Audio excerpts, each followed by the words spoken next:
गोटे सीनियर विधायक तारा प्रसाद बाहिनपति जय नारायण मिश्र ता सार्ट कलम को धरी तंटिया दबा एवं दो भाषा गाली दबा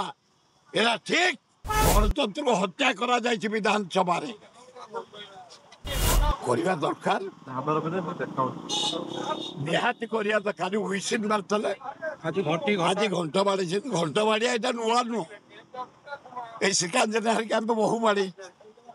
नलिन बात मानछि ये नुआ नु ये नुआ रेकर्ड नुआ विधानसभा रे घंटा बहु बाड़ी राति दिन रही घंटा बाड़ी एमती परिस्थिति से सरकार बेआर नाई घंटा बाड़ी थिलु ए सिकांजना नलिन महांती विजय महापात्र सभापति थे कहीं किसी गणतंत्र को हत्या करा जायछि विधानसभा रे गणतंत्र मंदिर हला विधानसभा मु 40-42 वर्ष कटैछि ता भितर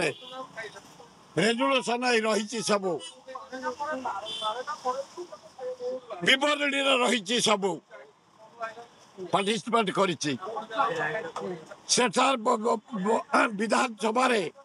विधायक विधायिका हेले देवा देवी लोक पठे अंचल कथा ओडिशा कथा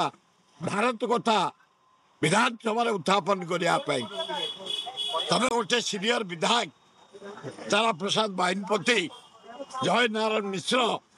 ता सार्ट कलम को धरी तंटिया दबा एवं दो भाषा गाली दबा एरा ठीक करवा कथा कांग्रेस भाई माने दुखदायक घटना जाओ धन्यवाद भक्त दास प्रेसिडेंट ओडिशा प्रदेश कांग्रेस 27 तारीख डाकरा आम समस्ते विधानसभा के रूप जोरदार हम भयंकर कर मोहन सरकार गोटे निरीह सरकार तुमको तुम दल लोक बदनाम कर सारे बुड़ीबा पर तुम गणतंत्र हत्या कर सारे तुम विधायक पर अत्याचार करागला दारुण दुखर विषय